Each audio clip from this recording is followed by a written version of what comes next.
Boys will be boys, right? That's what they say. It's kind of like a get out of jail free card for any given situation.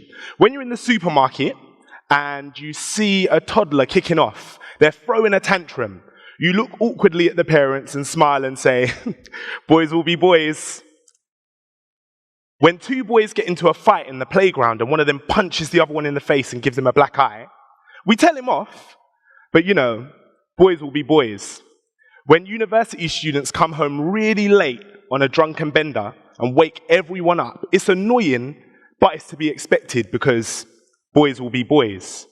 But what is it that we mean when we say that? When I found out I was going to be giving this talk, I decided that one of the most important things I could do would be to go home and do some research. So I spoke to my dad. This is my dad. I asked him what he thought about masculinity. I asked him about his experience of being a man. I asked him what it was like to raise a son. And I asked him if there were any issues that he thought men needed to talk about today. And what my dad said will probably stick with me for the rest of my life. He told me to go and ask my uncle. So I went and I asked my uncle. And my uncle actually gave me some really good advice. He told me to go and ask my cousin. So I went and asked my cousin and he palmed me off to his little brother.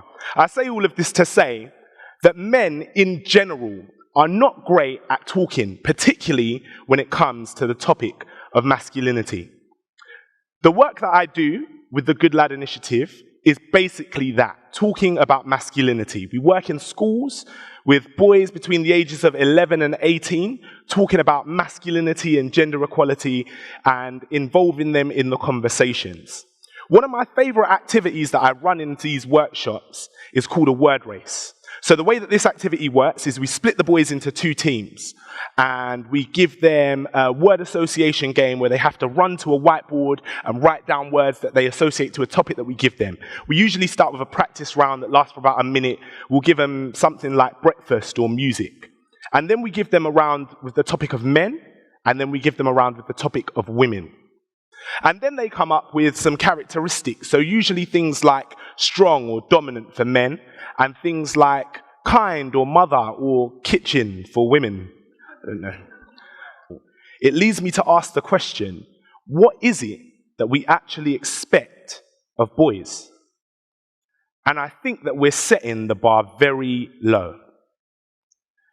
In his TED Talk back in 2010, Tony Porter spoke about the idea of the collective socialization of men, or what he calls the man box. The man box is this idea which sets out all of the expectations that we have about what boys and men should be. It has things like don't cry, be powerful, be dominant, be a protector, don't show any weakness, don't be like a woman. When we do this activity with boys, it's like something clicks for them and they realize that they've been tricked for their whole lives. They sometimes want to keep some of the things that are in the man box, and that's fine. Some things are not bad, things like being athletic or strong or courageous, those things are fine. But they sometimes say that it feels like they're trapped in a prison and like it's a lot of pressure. We talk about where these ideas come from. We talk about things like movies and James Bond and how he never says no to sex unless he's trying to kill someone. We talk about consent and how boys never feel like they have agency to actually give consent in any given situation. We talk about how we view women as the gatekeepers of sex, and we talk about why it's more appropriate to punch someone in the face than it is to cry when they embarrass you. We talk about films and TV and where all of these influences come from. And we talk about how if the boys had the choice, they probably wouldn't choose to be what society expects them to be. So how do we solve these issues? Well, based on my work, I would say what we need to do is have conversations, which sounds easier than it is sometimes. Boys need spaces to work through these issues based on a conversation around what they think is really important. We created one of these man boxes with a group of boys the other day in a session. They said that they needed to get girls. They said that they needed to be genetically superior. All of that stuff sounds like a lot of pressure, and I'm not sure it's things that we can really control. So we need to talk about masculinity. We need to talk about these things free of judgment and give boys safe spaces to explore these topics. We need to talk about where it comes from, how it's learned and inherited, and why we are rewarded for behaving in ways that are inherently negative. The reality is that boys won't just be boys. Boys will be what we teach them to be. So we need to have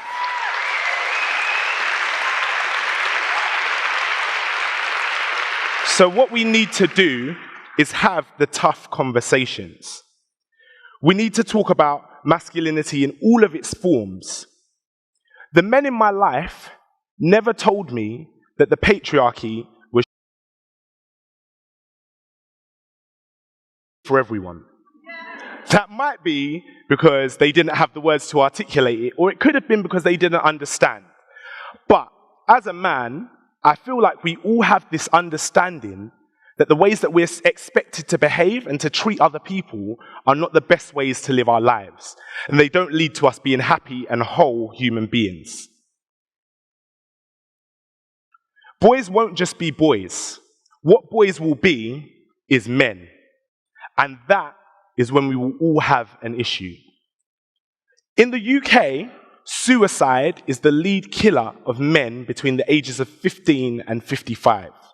Not all men are violent, but the majority of violent acts are carried out by men.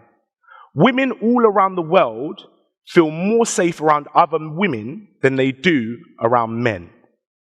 In our schools, in our universities, in our places of work, and even in our households, women suffer on a daily basis. They experience abuse by the hands of men. This stuff is not happening because of women. And so it's men's job to resolve these issues. Men need spaces to explore and express their emotions. They know that this man box is limiting and it's scary. They need to be able to opt out of things that are damaging, not just for women, but for themselves. And we can't just have the same conversation that we've been having about masculinity, where we talk about how it's toxic and how bad it is. The way we talk to men and boys about masculinity tends to be using a minimum standards approach. We tend to talk to them and say, this is what you have to do to not get in trouble. This is how you don't break the law. This is how you don't rape someone, or how you're not labeled as a sexual abuser or a harasser. But what we need to do is move to a discussion around positive masculinities. We need to talk about how men can have healthy and fruitful friendships and relationships, sexual or not sexual, romantic or not romantic. We need to move towards a new version of masculinity, one where we celebrate being a man and celebrate all of the good parts of being a man, but also one where we give men spaces to unpack all of the problematic messages that they have learned about what it means to be a man, and we give them space to relearn what it means to be a man. Most importantly, we need to have the conversations. We need to give men space to do the work. It's a cliche phrase, we say it all the time, but in reality, men need time and help to unpack and unlearn all of those things that they have learned that are harmful and damaging to themselves and to others. And we need to have the conversations. Thank you.